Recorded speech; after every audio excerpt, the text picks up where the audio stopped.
Hello বন্ধুরা, আমি আজকে করব কুমড়ো আলুর ছক্কা ছোলা দিয়ে। আমি এখানে কুমড়ো, আলু আর ছোলা নিয়ে নিয়েছি। আলুগুলোকে আমি ছাড়িয়ে নেব।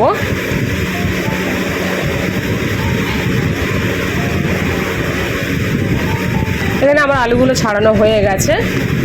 এবার আমি এগুলোকে এক সাইজে কেটে নেব।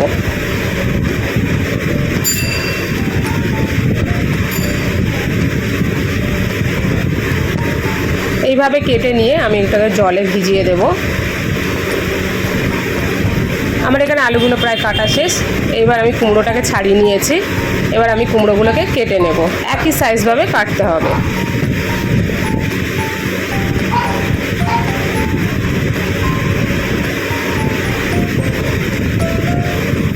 এখানে কুমড়োটাও আমার প্রায় কাটা হয়ে এসছে। দেখুন কত সুন্দরভাবে এগুলো আমি জলে দিয়ে দেবো।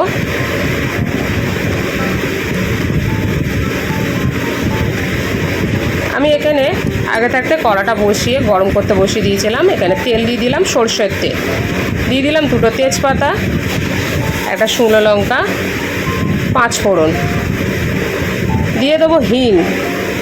আপনারা যারা চাইবেন হিংয়ের ব্যবহার না করতে চাইলেন কোনো অসুবিধা নেই। এখানে পরিমাণ মতো আমি হিং দিয়ে দিলাম, একটু নেড়ে নিলাম। এবার দিয়ে দেবো আমি এখানে আলুগুলো।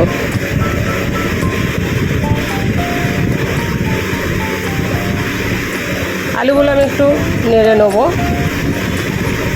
এখানে দেখুন আলুটা আমার একটু ভাজা ভাজা হয়ে গেছে। আমি দিয়ে দিলাম কুমড়োগুলো। কুমড়োটাও আমি একটু ভেজে নেব। এবার দিয়ে দেবো এখানে আমি ছোলা। ছোলাটা সেদ্ধ হতে দেরি হয়, তাই আমি আগে থাকতে ছোলাটা দিয়ে দিলাম এখানে। এবার দেব একটা বড় টমেটো, নুন, লঙ্কার গুঁড়ো, হলুদ গুঁড়ো, 1 চামচ আদা বাটা দিয়ে আমি এটা ভালো করে মিশিয়ে নেব।